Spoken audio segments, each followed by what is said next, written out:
Oke, assalamualaikum warahmatullahi wabarakatuh. Baiklah, perkenalkan nama saya Jeffrey Aronald Rahman, NIM 18073012, Teknik Otomotif Fakultas Teknik Universitas Negeri Padang. Baiklah, di sini saya akan mereview kembali atau membahas kembali seputar teknologi ototronik. Baiklah, yang pertama saya akan membahas tentang sistem pengapian elektronik. Oke.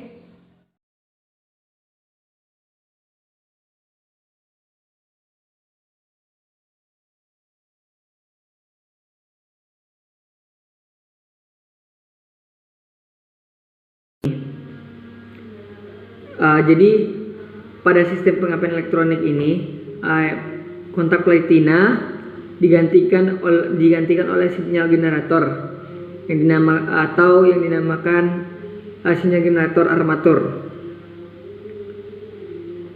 Jadi sinyal generator atau armatur tadi mengirim sinyal ke ignition modul untuk memutuskan arus ke kumparan primer.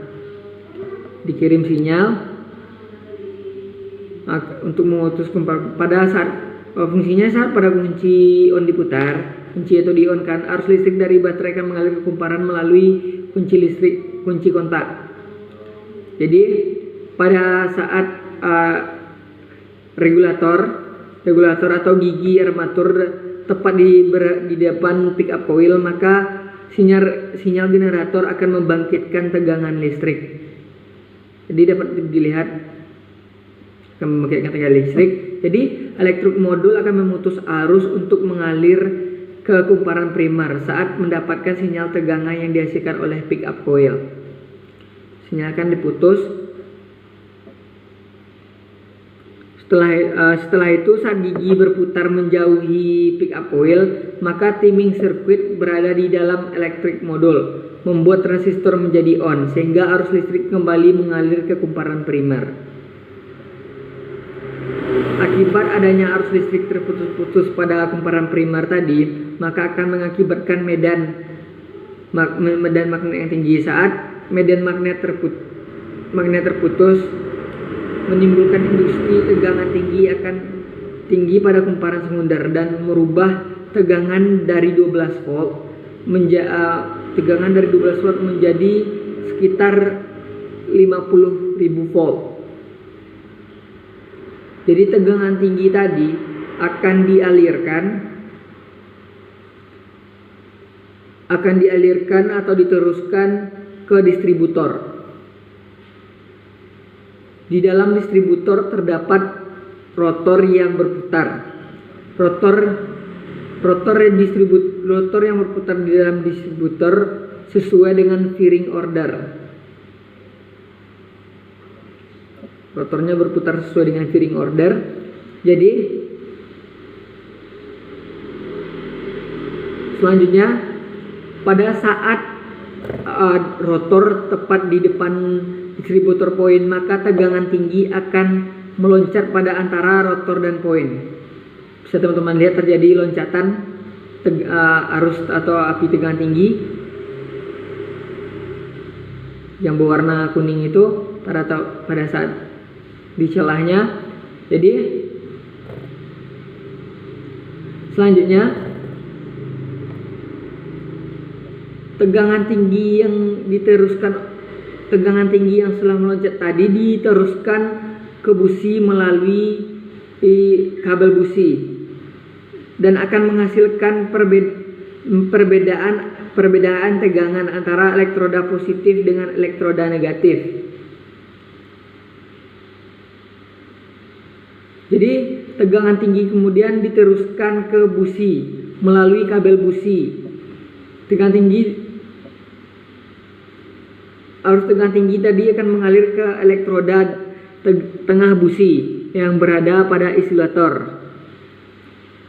Selanjutnya langsung menuju kepala busi. Pada saat tegangan listrik melebihi kekuatan elektrik, gas berada di antara celah busi, maka gas akan diionisasi Karena adanya ionisasi, gas akan berubah menjadi konduktor dan arus listrik dapat mengalir pada celah busi dan akhirnya menciptakan loncatan bunga api. Oke, selanjutnya saya akan menjelaskan tentang direct ignition system.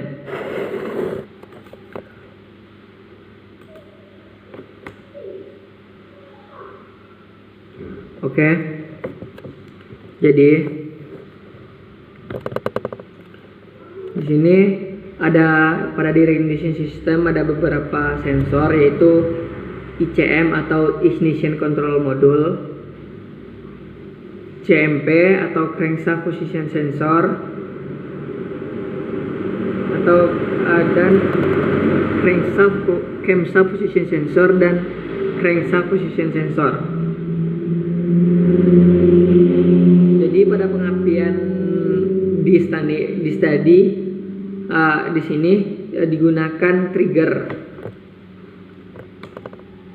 Pengapian di sini. Jadi pada pengapian di sini digunakan trigger device untuk mendeteksi posisi crankshaft dan camshaft.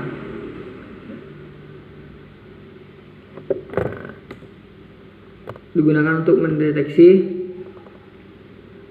Kemudian bentuk ignition coil menggunakan sistem di sini berbeda dengan sistem pengapian konvensional.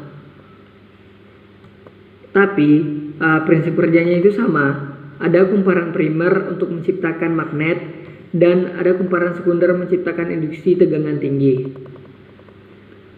Sensor pada trigger wheel mengirim sinyal ke ECM untuk memutus dan menghubungkan arus ke kumparan primer.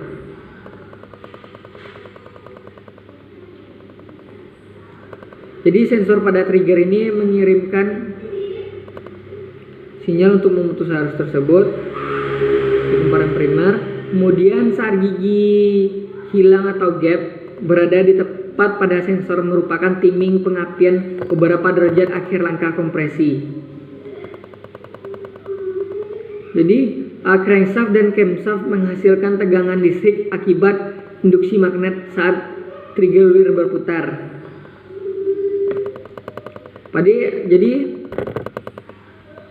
pada saat trigger wheel berputar, jarak gigi pada trigger wheel akan disusun pada jarak yang sama, menghasilkan magnet yang berubah-ubah. Jadi akan menghasilkan magnet yang sama pada magnet yang berubah-ubah. Kemudian sinyal tegangan yang berubah akan menjadi input buat ECU. Berdasarkan sinyal tersebut dapat menentukan posisi di mana crankshaft dan camshaft. Jadi kemudian sistem yang dihasilkan oleh crankshaft sensor tersebut diteruskan ke ICM.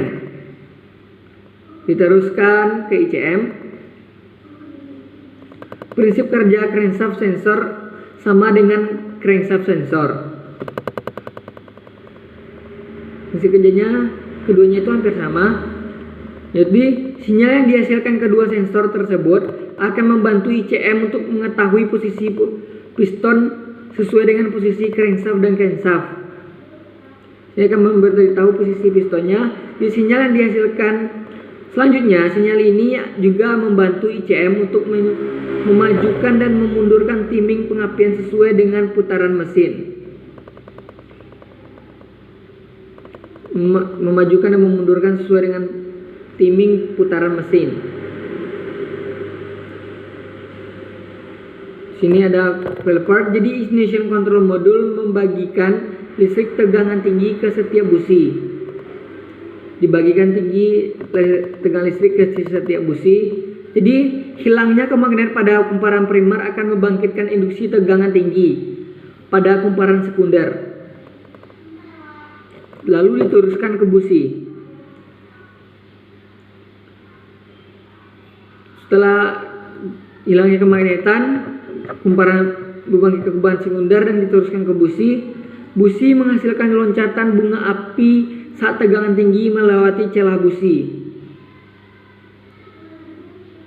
Bunga api melewati di situ.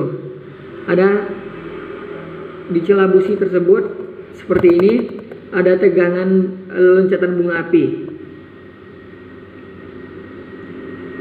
Dapat kita lihat. Jadi selanjutnya berdasarkan informasi yang diterima dari ECM, selanjutnya ECU akan memberikan tegangan 12 volt dari baterai ke ignition coil, dan pada saat yang sama menghitung timing pengapian yang tepat. Hitungnya pengapian timing yang tepat. Kemudian jika dibandingkan pada pengapian konvensional, sistem pengapian dis ini lebih terkontrol dan presisi karena digunakan oleh satu koil dan satu busi. Jadi lebih terkontrol. Jadi jika di sini digunakan satu koil dan satu busi, ada juga menggunakan satu koil untuk 2 busi atau lebih, tergantung dengan jumlah silinder mesin.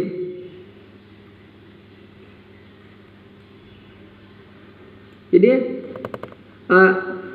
tergantung dengan jumlah silinder mesinnya.